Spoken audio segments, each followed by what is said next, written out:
Halo, assalamualaikum warahmatullahi wabarakatuh. Selamat sore para pecinta anggrek. Jumpa lagi di channel Taman Orchid. Dalam kesempatan kali ini saya akan memberikan perlakuan ataupun tutorial bagaimana menyikapi dan memberi perlakuan yang baik terhadap anggrek agar anggrek kita tidak mudah terkena jamur atau bakteri. Karena akhir-akhir ini musimnya sering hujan, jadi rawan sekali anggrek kita terkena penyakit atau jamur. Oke, langsung saja kita ulas tutorialnya. Let's go.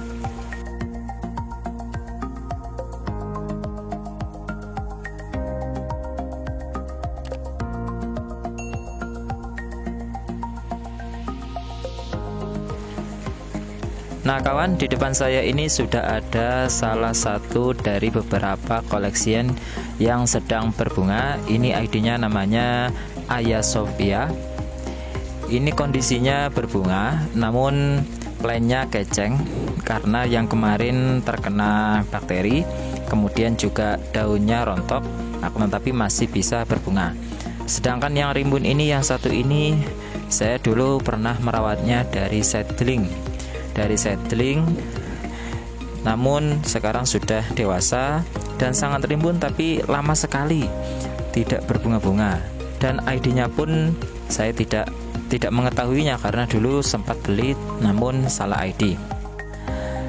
Nah kawan, di musim penghujan akhir-akhir ini perlu diwaspadai bagi cara perawatan dan perlakuan terhadap tanaman hias kita, terutama anggrek.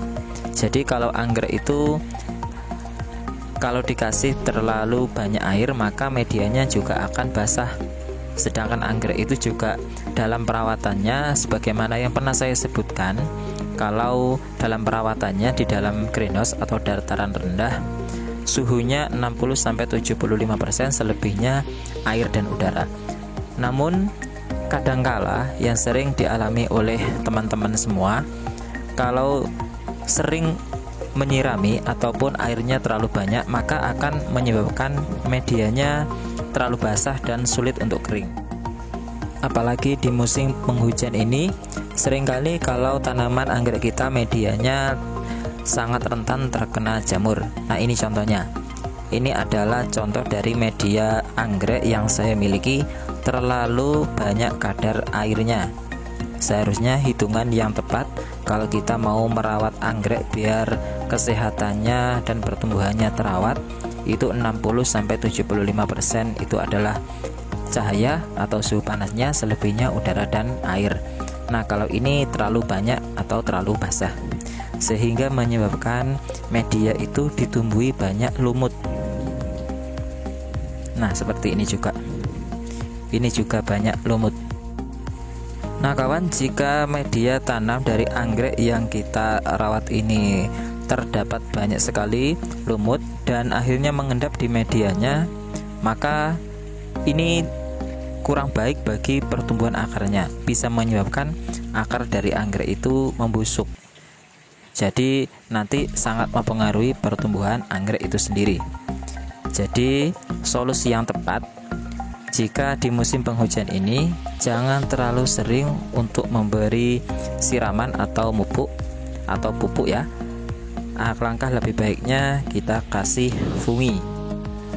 Pertama kita lepas dulu anggrek ini dari pot plastik, kita lihat akarnya dulu ya.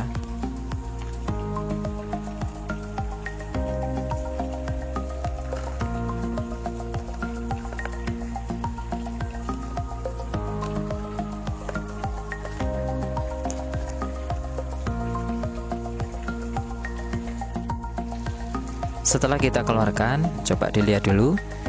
Ini adalah efek dari terlalu banyaknya air yang ada pada media anggrek sehingga menimbulkan warna coklat pada akar anggrek. Ini kalau dibiarkan lama-lama akarnya akan membusuk. Nah selanjutnya akan kita pindah ke pot gerabah, yang mana pot gerabahnya sudah ada lubangnya. Jadi lubang di situ berfungsi untuk menangkap udara sehingga sirkulasi udara yang ada pada media tanam anggrek ini bisa dimanfaatkan oleh akarnya sehingga tidak terlalu basah. Yang pertama kita harus mengganti medianya, yaitu arang yang sudah kita siapkan. Jadi media arang yang tadinya awalnya di pot hitam, kita ganti seluruhnya ke pot yang baru.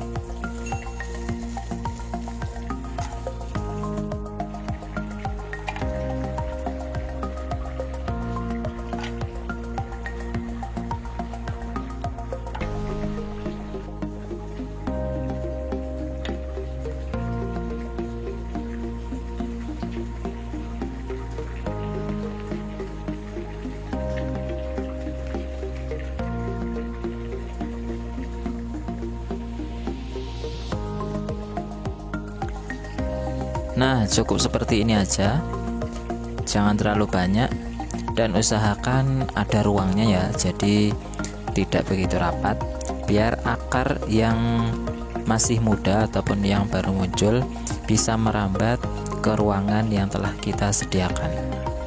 Jadi dengan seperti ini insya Allah akar-akar yang masih ada di situ biar bisa merambat ke seluruh ruang yang telah kita sediakan. Nah, di sini kalau kita sudah mengganti media dari tanaman anggrek kita bisa langsung memberinya fungisida. Nah, kalau saya memakai ini, fungisidanya pakai Scors 250 EC. Nah, kawan, obat fungisida Scors ini adalah fungisida yang paling baik dan tepat untuk tanaman anggrek. Di samping bisa menjaga media anggrek kita, tanaman anggrek kita terjaga dari jamur dan bakteri. Fungisida ini, Scors ini, jika disemprotkan ke seluruh bagian tanaman anggrek kita, ini menjadikan racun bagi serangga yang mendekat ataupun bakteri-bakteri yang mendekat. Jadi ketika kita menyemprotkan menggunakan Scors ini, maka bagi serangga ataupun hewan-hewan yang lain menganggapnya sebagai racun. Jadi tidak mudah hewan-hewan ataupun bakteri mendekati tanaman anggrek kita. Jadi sangat tepat sekali. Untuk takaran penggunaan Scors, kalau kita menyiram anggrek kita menggunakan sprayer yang ukuran 1,5 liter atau 2 liter, kita hanya butuh menggunakan fungisida Scors ini 1 mili saja. Namun kalau kita menggunakan ukuran sprayer yang 5 liter atau 3 liter, kita takaran dari Scorsnya kita menggunakan 2 mili saja. Cukup seperti itu karena fungsinya dan efeknya sudah sangat besar sekali. Nah, itulah tadi sedikit tips dari saya bagaimana cara menangani dan formula yang tepat untuk menjaga anggrek kita selamat dari jamur, khususnya di masa penghujan ini atau musim penghujan. Jadi dijamin kalau menggunakan Scors ini, dijamin anggrek Anda masih terselamatkan. Oke, jangan lupa like, comment, share, dan subscribe biar Anda tidak ketinggalan informasi-informasi menarik seputar dunia anggrek. Terima kasih. Assalamualaikum warahmatullahi wabarakatuh.